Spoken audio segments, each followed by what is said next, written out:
Rob, you know, some of them are not yet household names, but Americans will soon get to know the men and women the president-elect introduced. And if they are confirmed by the Senate, they will be guiding the nation in a new direction at home and abroad.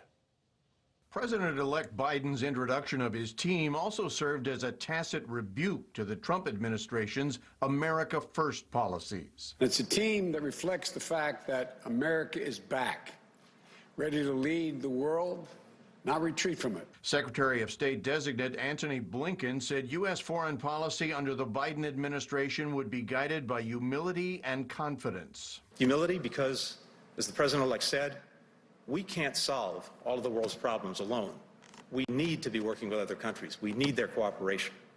We need their partnership. But also confidence, because America, at its best, still has a greater ability than any other country on earth to bring others together to meet the challenges of our time. Linda Thomas Greenfield is in line to be ambassador to the United Nations. My fellow career diplomats and public servants around the world, I want to say to you, America is back. Multilateralism is back.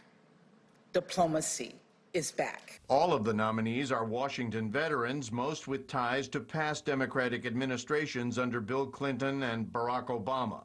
The relationship with the president-elect was a factor in their selection, as Avril Haines, who would become the first woman director of national intelligence, pointed out. Mr. President-elect, you know that I have never shied away from speaking truth to power, and that will be my charge as Director of National Intelligence. As Secretary of Homeland Security, Alejandro Mayorkas would be the first Latino in charge of immigration policy. The Department of Homeland Security has a noble mission to help keep us safe and to advance our proud history as a country of welcome. And there was John Kerry, former Secretary of State, former presidential candidate, former five-term senator, in line to be the chief diplomat on international climate issues. No one should doubt the determination of this president and vice president.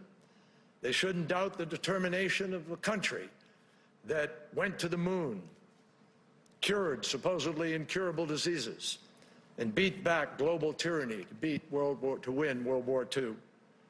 This kind of crisis demands that kind of leadership again, and President Biden will provide it. Now, despite all the court battles and challenges to the results by the Trump campaign, these cabinet selections emphasize that a formal government transition is now underway. And as one state after another certifies the results of the election that took place 3 weeks ago, the final chapter of the 2020 presidential contest is getting closer to completion.